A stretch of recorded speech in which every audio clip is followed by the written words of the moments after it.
Hello नमस्ते। आज चाहिँ हामी यसो कतै बाहिरतिर जाऊँ न भन्ने सोच आयो। यसो घुम्न जानु पर्यो भनेर बाइक स्टार्ट गरेर न्यु रोडतर्फ लाग्यो। न्यु रोड जाने बाटोमा यस्तो दामी फुलहरू फुलेको रहेछ, ज्याकरान्डाहरू कति धेरै फुलेको।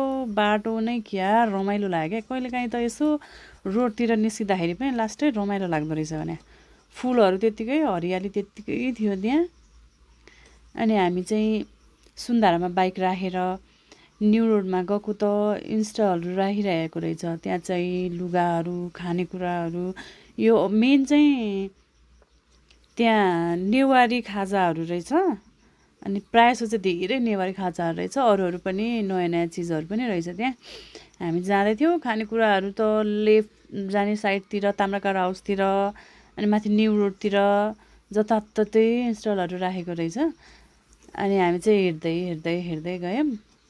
त्यहाँ चाहिँ कति मिठो मिठो खानेकुरा पकाउँदै रहेछ। मलाई त्यस्तो मिठो बासना लागिरहेको थियो। गुच्चा मोमो, अनि कन्डप, अनि त्यस्तै बाराहरू, अन्डाहरू मजाले पकाएर राखिरहेको रहेछ। अनि मान्छेको भिड पनि के साह्रो हो। मान्छे जोस् लगभग आउँदै आउँदै नै थिए, तैपनि कति भिड थियो सुरुमै।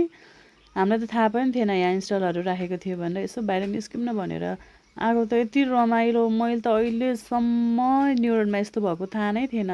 हाडगाउँतिर चाहिँ गइरहेको थिएँ।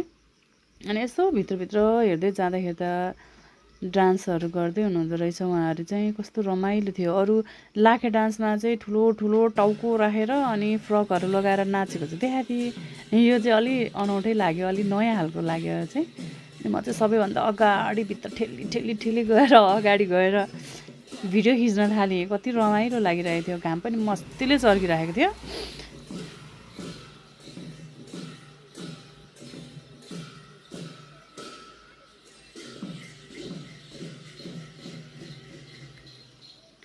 अनि त्यहाँको डान्सहरू सिकिसकेपछि चाहिँ हामी त्यो काठको सामानहरू राखेको रहेछ। कति राम्रो राम्रो के जे हेऱ्यो त्यही राम्रो राम्रो खालको थियो।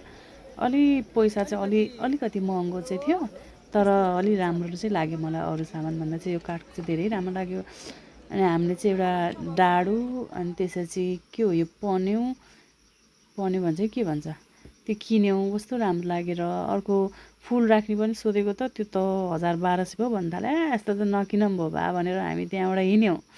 अनि यसो हेर्दा हेर्दा बाटोको बिचबिचतिर पनि भाँडाहरू, अनि जुत्ताहरू, लुगाहरू, धेरै सामानहरू त्यहाँ राख्नुभएको थियो। सुरुमा भएको भएर कसैले चाहिँ भर्खरै लुगाहरू, त्यो सामानहरू चाहिँ मिलाउँदै हुनुहुन्थ्यो कोही कोही ठाउँमा चाहिँ। अनि सबै बेच्ने तयारी पनि हुँदै थियो। हामी चाहिँ हेर्दै हेर्दै गयौँ। कति रमाइलो लागिरहेको थियो।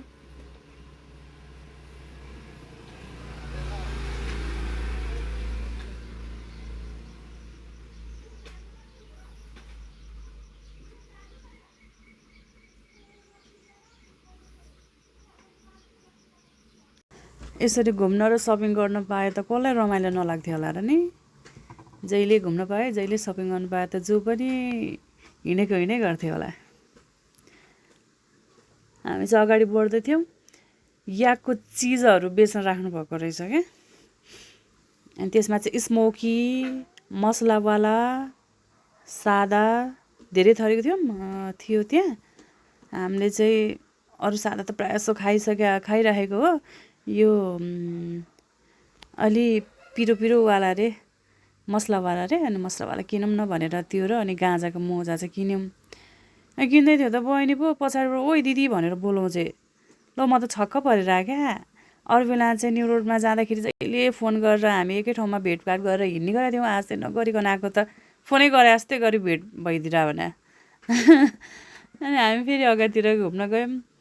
यस्तै गरी उसले पनि सामानहरू किने, हामीले नि किन्यौँ। न्यु रोडमा यसरी स्टलहरू राख्नुभएको चाहिँ यो शनिबार फर्स्ट टाइम रहेछ। नेक्स्ट शनिबारतिर नै हुन्छ भनेर सोधेको, प्रायः हुँदैन यसपालि मात्र हो भन्दै हुन्थ्यो। त्यही पनि राम्रो भयो भने चाहिँ अरू शनिबार पनि राख्न सकिन्छ भनेर भन्दै हुनुहुन्थ्यो हामीले सोद्धाखेरि चाहिँ। अनि हामीले यहाँ चाहिँ धेरै सामानहरू किन्यौँ। जुत्ता, मोजा, चिज, भाँडाहरू, लुगाहरू, धेरै सामानहरू किन्यौँ। तपाईँहरू पनि नेक्स्ट टाइममा यस्तो भइरह्यो भनेदेखि चाहिँ आउनु होला, घुम्नु होला।